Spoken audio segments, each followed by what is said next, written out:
You are listening to the Cresco WealthCast, a podcast brought to you by Cresco Wealth Management of Wellington Altus Private Wealth. I'm your host, Dimitri, and I wanted to bring a podcast from the world of wealth that was really just easy to follow. And from time to time, I'm going to be bringing in members of the team. We'll be bringing in external guests and really providing some good information that are inspired from those coffee talk conversations that not just we're having, but that you're having as well. You can follow the podcast on www.cresco.podbean.com, or if you're on Spotify, you can just search for the Cresco WealthCast. And last but not least, please do not forget to subscribe to my channel on Instagram, which is @TheFinanceGreek. All right, everyone, welcome back. Thank you for tuning into the Cresco WealthCast. You may have heard the episode before, but if you haven't, we'll reintroduce that we have Christianne Murphy here from Brownlee LLP, who's taken time out of her day to really educate all of us in regards to estate planning. We've highlighted a few topics that we wanted to talk about. We just finished with guardianship, which was excellent, by the way. And thank you for giving us a very easy to listen to approach to guardianship. So thank you for that, Christianne. Today we are going to be talking about trusts, a very small lettered word with an expanse universe that goes along with it. So Christianne, I'll let you take it from here, maybe just to recap about yourself, firm, and why don't you take us into trusts. Okay, hello again, everyone. I'm Christianne Murphy from Brownlee LLP. I'm an estate planning lawyer, and we're talking today specifically about trusts for children, as we're talking about how young families can protect their assets as well as the future of their children. Great. So I often end up talking with clients about setting up trusts for whether it's transferring assets or just providing income for their children to help take care of them if the parents pass away unexpectedly. And so I guess when we're having conversations around that, if I'm a parent who's sitting and thinking about how I want to provide for my children if I've passed away unexpectedly, what are some things that I should be thinking about or planning for, Christianne? What are some conversations that you have with clients about planning around those trusts for young children?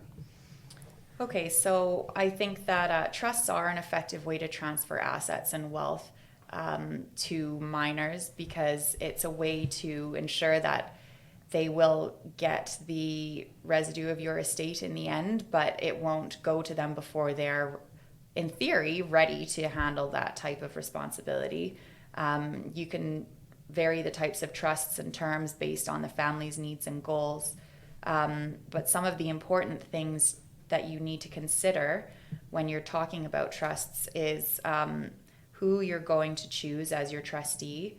And there are a number of factors we can talk about in terms of that. But it's also important to consider how you want to structure the trust, whether you want to distribute it all in one lump sum at a certain age, or whether you want to distribute it in stages. And a lot of those are very family dependent. You need to evaluate the maturity and financial responsibility of the children, and look at who you have as options for trustee, and whether you want to have the guardian and the trustee be the same person or different people. So yeah, there's a lot to think about. So we spent a lot of time talking in the last episode about what's a guardian and what do they do. So we've used the word trustee a few times here. Can you tell me what a trustee is? Because this might be a new word for some people. Yeah, no problem. So the trustee is the individual who manages and distributes the assets according to the terms of the trust. They also make the investment and financial decisions about the assets that are in the trust. So typically for families, we would set up the trust in the will, and your assets would then flow this is probably a little too jargony to say it flows through your estate, but essentially the assets will end up being in the care of the trustee, who holds those assets for the benefit of your minor children and distributes them according to the terms that you've set out in your will. I wanted to to ask you, because you said that the trustee and guardian can be one and the same or separate. Is there one that you prefer over the other? I mean, I know that's a very vague question to ask you, but in your experiences, maybe what are some pros and cons, or even elaborating on that section? Sure. I mean, ideally, if you have a twin sister who is just perfect for all of this, she'd be a great mom. She knows how to do finances, or dad with their brother. And they know how to manage money, and they'll be good at distributing your estate and estate administration and all of the things that we can get into another time about general management of an estate. And they are also going to be a great guardian, then perfect. But I wouldn't say that you have to pick that person if they're not a good fit. It's okay to pick different people.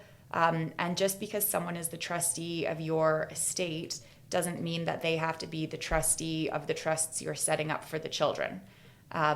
It's quite common that we put a clause in our wills which says that the trustee can make payments to the guardian directly on behalf of the children, so the guardian has access to the funds to pay for schooling, and I think the wording is maintenance, education, and benefit of the children. So there are a few different ways to structure it depending on your comfort level with the guardian and your belief in their ability to handle funds in a responsible way.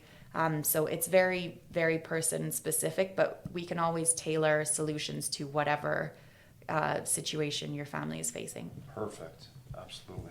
Yeah, I've sometimes heard people say that having a different trustee versus guardian can be helpful as a check and a balance to make sure that the requests the guardian is making are legitimate requests if they need finances. But there's also the counterpoint to that if you're going to trust someone with your children, you probably trust them with money as well. Yeah.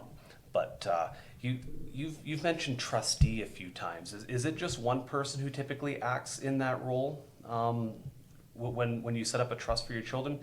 I've heard of two people. Like what do you typically advise people to do in that situation? Yeah, so it's pretty common for people to just choose one person, but it's absolutely doable to choose more than one person, especially if it's a large sum of money. You might want to choose more than one person just to ensure that nothing dodgy is going on. But often it's a good idea to choose an odd number of trustees because unless you say that one of them has veto power, it's useful to have a tiebreaker in there. So you need to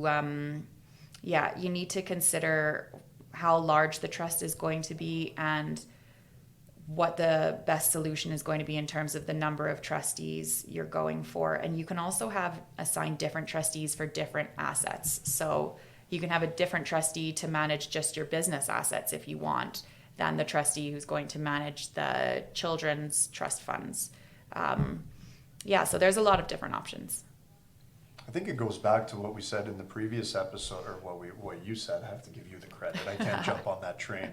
About really putting some thought into it as well, having the discussion, having some insight, and saying, okay, let's make these informed decisions as best we can on the pool. When we talk about trustees, one of the questions, the way that you brought up that I'm going to steal and look good right now, is where should they live? We're in Alberta. Should you have someone in Alberta? Is it okay cross province? What about the U.S.? If you can take us through that. Yes, so location of your trustee is really important for tax reasons because the trust is deemed to be located where the center of control for the trust is. So you should, I would say, definitely try to avoid having a trustee who's in the U.S. because that opens up a whole can of ugly tax worms. And having a trustee who is close in proximity is important not only for tax reasons, but also for their ability to see what's going on with the children, and monitoring, especially if they're not the same person as the guardian, monitoring does it look like these funds are being used properly? Do the kids seem like everything's going well? Although often in our wills we say that payment to the guardian absolves them of responsibility for ensuring that, but a lot of people, you know, it would go against their nature to not care about these children who've been in their lives, so they'll want to keep an eye on them. So I would say that proximity is important for a lot of different reasons. So what should I look for in my trustee? Like if you were to draft a job description and I was, because I said, Christianne, I really need your advice on finding someone. I think I know someone. What's their job description that I can go through and I can maybe check off a few things to see if they're the right candidate for this role for my kids? Absolutely. You definitely, I would say number one is trustworthiness. You obviously have to trust them with your estate and the management of it after you're gone. It's also really good if they have some knowledge of handling financial situations.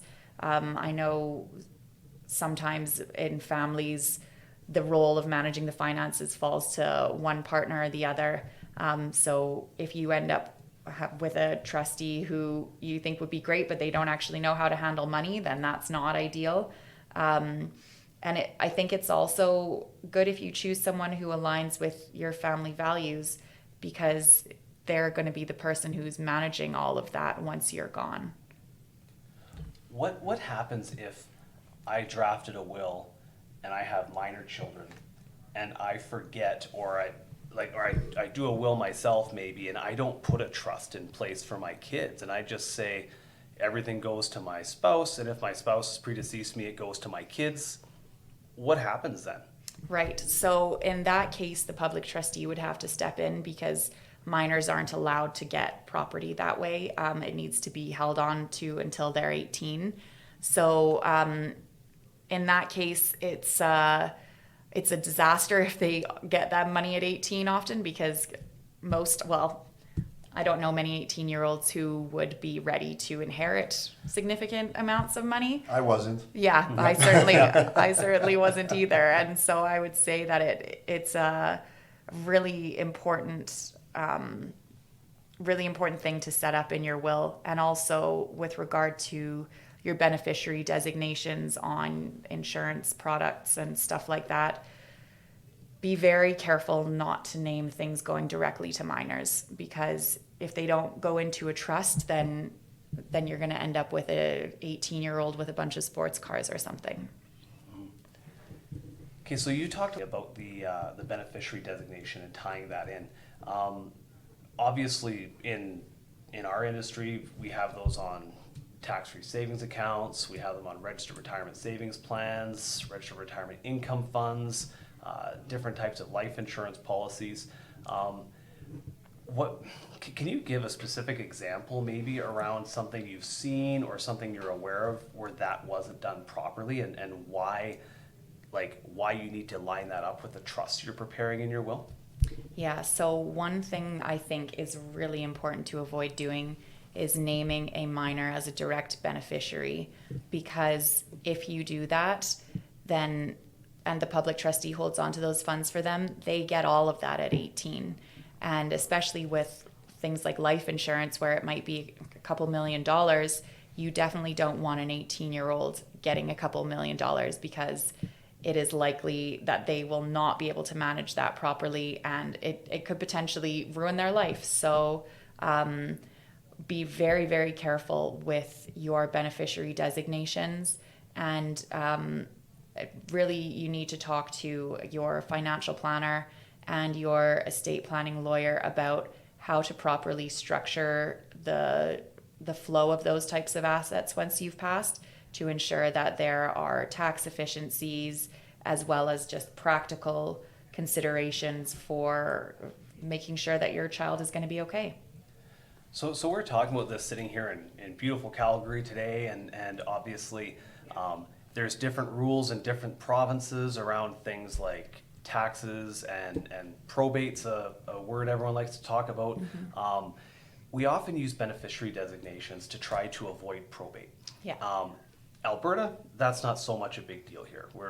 we don't really pay much in probate. But if we're talking about a $2 million insurance policy in Ontario, where just by naming the estate as the beneficiary, we're attracting $30,000 of fees that we otherwise wouldn't need to, it can be easy to want to name a beneficiary and avoid all of that.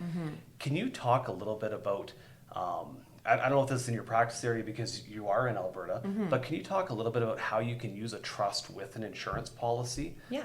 and still get those probate savings while providing for your children with the insurance and also getting the distributions that you want? Yes, absolutely. So you can have an insurance trust set up so that the assets flow straight to the trustees of that insurance trust, and they hold it for the benefit of your minor children.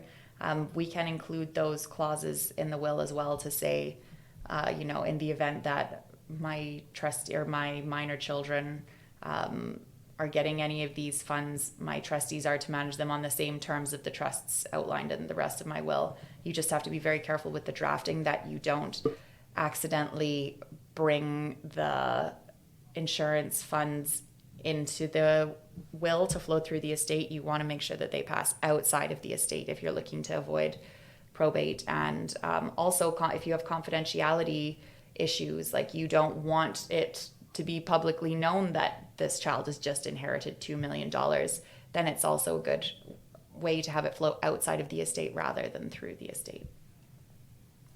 Fair enough. What haven't we asked yet? Or what haven't we touched on yet that is very important, or again, for those that are listening, should be mindful of? I would say another thing that you really want to consider is whether you want to distribute the funds in a lump sum or in stages when they reach certain milestones. Obviously, that's very child dependent, but a lot of people choose to do a lump sum upon graduation from university or a specific age when they think that they were mature enough to handle the funds. Obviously, the longer you intend to have the trust open, the more expensive it is in terms of administering the trust. There are new reporting requirements in terms of taxes and dealing with the CRA. There are reasons to distribute the money earlier, and there are reasons to distribute it later. So it's very fact specific, and I would say it's the kind of thing you want to be able to talk through with an estate planning lawyer to ensure that you're setting things up the way you think will work best for your own family. Yeah, I've often found too that in conversations with families, it's sometimes nice to think about life events like what you talked about. Some people don't like holding everything forever, and so maybe there's a smaller installment at age 18 or 20, which I sometimes call mulligan money, right? It's enough that you could do something with, but if they're immature, maybe it's not enough that it's gonna be catastrophic, like a catastrophic loss. Yeah. But then start to look at when you're done university, maybe when you think they're gonna be married or have a partner, have kids of their own, and then finally when you think they'll be mature enough to handle it entirely by themselves. Do you sometimes see exceptions? Like, let's say someone puts something like that in place, Christianne. Like, my understanding is that you can have exceptions to that as well for your trustee, that if you say, hey, housing's expensive, and if my child wants to buy a house, they can have some money a little bit earlier. What are some things like that you'll sometimes draft into these trusts for kids so that they can have flexibility outside of those distribution dates, I guess? Yeah, often I put in a clause giving the trustee a lot of discretion to make the payments earlier if they think it's necessary. I think it's good to give flexibility. That's one of the reasons why having a trustworthy trustee is a good idea, because you can trust that they're going to make decisions in the best interest of your child, because you don't know what's going to happen. Like maybe they do need to buy a house because renting is just insane and it doesn't make sense. And it's good to draft in that kind of flexibility. Often in our trusts, we give the trustee the power to wind up the trust early if it's small, or inefficient or something like that, then they can exercise their discretion to do whatever is in the best interest of the child in the long run. Maybe the taxes outweigh any advantages of keeping the trust or something like that. So I think it's good to allow for a lot of flexibility if you have that level of trust in your trustee. Okay. Again, all great information, Christianne. We can't thank you enough. Very easy to follow. And this is just a snippet of everything that you do at Brownlee LLP. So I can't reiterate enough. For those that want to ask some more questions, want to ask Christianne directly, we're going to have your info in the description, as well as some of the PDFs and tools that you're going to leave with us for clients and listeners alike. And if you have any other questions, of course, Wayne DeBoer, our senior financial planner on the team, can help navigate these as well. Thank you for listening to the Cresco WealthCast, and I think it's safe to say we're looking forward to the next one. Excellent. I don't think we're done. I don't feel like we're done here. We So need much You're more. great. So much more. Thanks for having me, guys.